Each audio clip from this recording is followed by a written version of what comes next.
regards to the announcement from BCI, do you think that there could be a fair judgment from the grand jury after that announcement?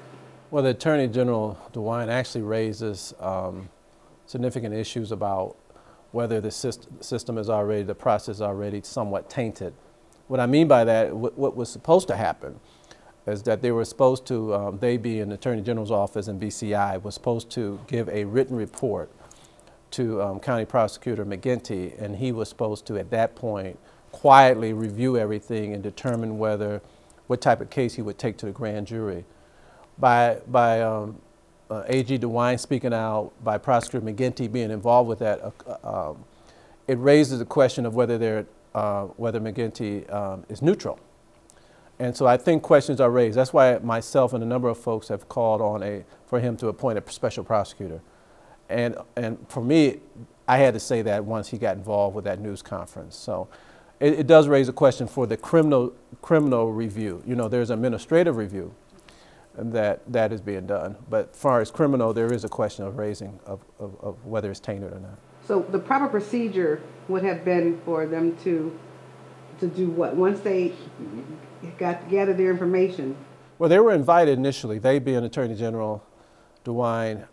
They had to come in by invitation. So the East Cleveland Police Department invited them, along with the Sheriff Department. Of course, the shooting after the chase, where Mr. Russell and Ms. Williams were killed, occurred actually in East Cleveland, though it started in Cleveland. So East Cleveland had the jurisdiction of reviewing the criminal case. And because of their lack of certain resources, they asked for help from BCI. Okay. And what's supposed to have happened is that the BCI and the Attorney General's office are supposed to do the interviews, look at the forensics, come up with the facts in a written report, and then turn that over to the county prosecutor, because he is the one who deals with criminal charges, if there are any.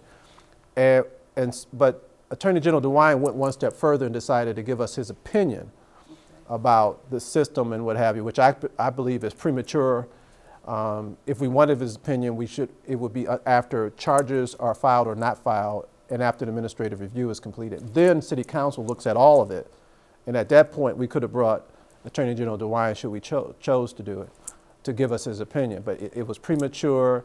It was really grandstanding, as far as I'm concerned, and it didn't add to the debate at all from the standpoint of the process. It did provide a lot for the press to cover, but in the end, this is supposed to be a neutral process until all the facts are in. Okay. Basically, when Attorney General DeWine did his press event, he basically gave out information that should not have been given, would you say? Well, first of all, he did two things. He provided the facts, which meant he did interviews with the police officers involved in the chase and involved with the shooting, and provided that. He also talked about the timeline of what happened and when it happened, and he talked about the results of the test of whether there was gun residue. Now, those are facts, and his responsibility was to do that in a report to the Attorney General, and he did that, but he took it one step further and released it to the public, for the public and the media to begin to look at what he had, which is only part of the entire investigation that Prosecutor McGinty has to look at.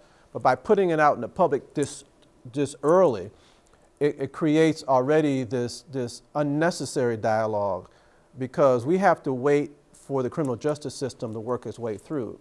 Prosecutor McGinty has to decide what, if any, he's going to take to the grand jury. And because it's potentially explosive, the idea of criminally charging a police officer. In this case, is there anything criminally that occurred during the shooting at the end that killed Mr. Russell and Ms. Williams?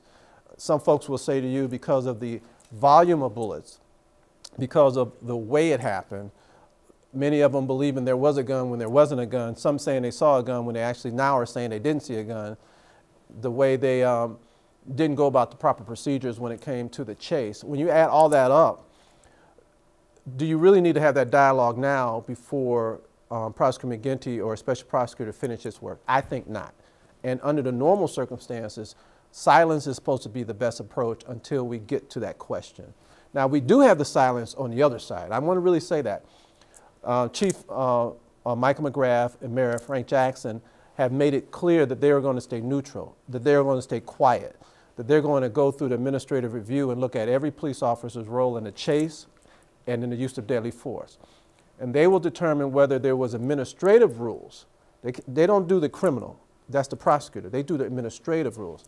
And that means if they find violations of the rules, whether the police did not seek permission, for example, to go into the chase, whether they didn't talk to the supervisor or whatever reason, if they violated, then they have to be disciplined.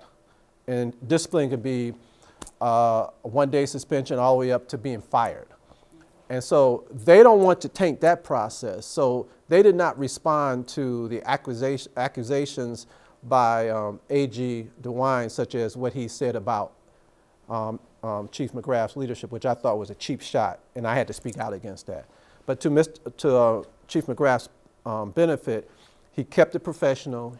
He didn't respond, and Mayor Jackson stayed quiet because they know in the end they have to make some significant decisions of discipline, possibly. And I give them credit. That process is not tainted because they kept professionally focused. The other, because of DeWine and because of McGinty, there may be problems. Speaking about as far as with McGinty, okay, with him standing right there during that process, do you feel like at that point should something have been done? Could he have, like, I mean, being a prosecutor, you would think that he would know that he's giving up too much information to the public. It's a judgment call. First of all, AG DeWine would not have been able to do that under his responsibilities under the law. He has to be invited in. Part of his job duty statewide is to advise county prosecutors.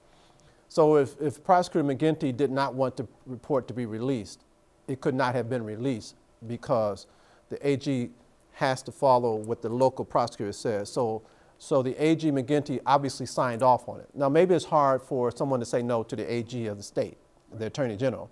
So, but the bottom line is that not only did he say yes to releasing the information, he being Prosecutor McGinty, but he actually participated in the news conference. But so by him standing up there and by him making certain statements like Mr. Russell and Ms. Williams provoked the police, and it begins to wonder whether his objectivity that's needed has become more subjectivity. And that's where he's created an unnecessary concern about the fairness of his process. Now, he has been quiet ever since the news conference, even though AG DeWine has been on a speaking tour through the media. I will give credit that the prosecutor did not say anything since that news conference. He probably because he figured out he can't do more, he needs to do his job quietly until he comes out with it. And the reason why we did not, normally if it would have happened in our home here in Cleveland, we would have done the criminal and the administrative. We would have done the criminal investigation, right, but then we would have to turn it over to McGinty.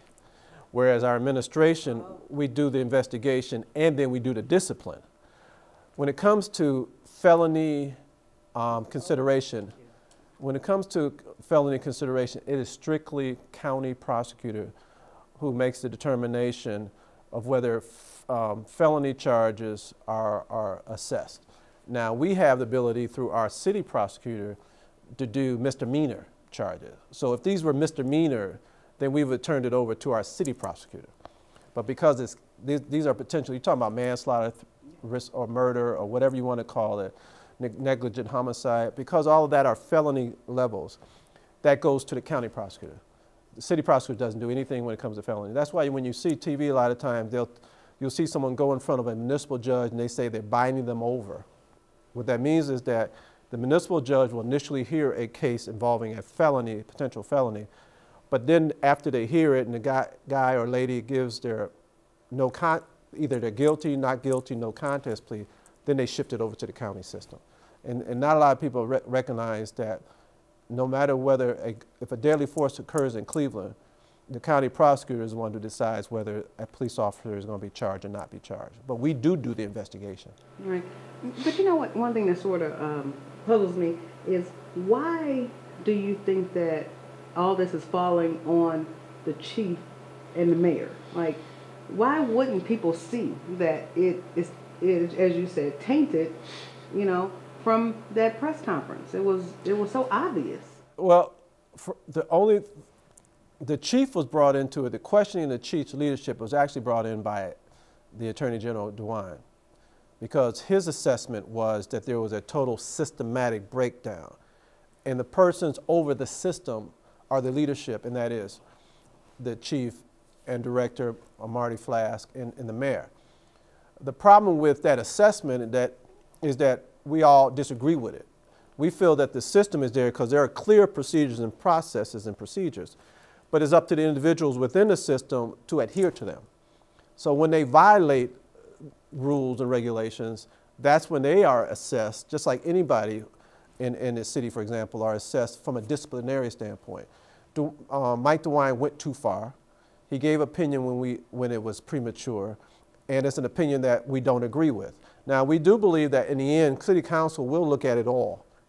When the administration discipline is done, when the decision about whether criminal charges are filed or not are at least charged or not charged, we will look at the system and what happened, and we will work to fix if there's individual flaws.